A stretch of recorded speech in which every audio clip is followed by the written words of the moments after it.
Friends నమస్తే. Police స్టేషన్లో complaint ఇచ్చిన తర్వాత ఎఫ్ఐఆర్ నమోదు చేయటం లేదా? అయితే ఈ వీడియోని చివరి వరకు స్కిప్ చేయకుండా చూడండి.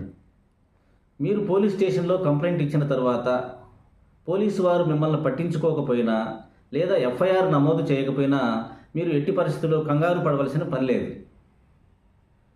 ముందుగా మీరు సంబంధిత మేజిస్ట్రేట్ కోర్టులో ప్రైవేటు కేసు వేసినట్లయితే కోర్టు ద్వారానే ఎఫ్ఐఆర్ అనేది నమోదు చేయించవచ్చు. అలాగే హైకోర్టుని ఆశ్రయించి హైకోర్టులో క్రిమినల్ రిట్ పిటిషన్ వేసి ఎఫ్ఐఆర్ నమోదు చేయమని చెప్పి సంబంధిత పోలీసు వారికి ఆదేశాలు జారీ చేయించవచ్చు. కాబట్టి మిత్రులారా, మీరు పోలీస్ స్టేషన్లో కంప్లైంట్ ఇచ్చిన తర్వాత మిమ్మల్ని పట్టించుకోకపోయినా ఎఫ్ఐఆర్ నమోదు చేయకపోయినా మీరు ఎట్టి పరిస్థితుల్లో కంగారు పడవద్దని ఈ సందర్భంగా నేను తెలియజేస్తున్నాను. ఎందుకంటే చట్టం శిక్షించడానికే కాదు, మిమ్మల్ని రక్షించడానికి కూడా ఉన్నదనే విషయం మీరు మర్చిపోవద్దని. నన్ను ఇలాంటి లీగల్ విషయాల కోసం నన్ను ఫాలో అవ్వండి. ఎందుకంటే చట్టం సామాన్యునికి తెలియాలి. జై హింద్.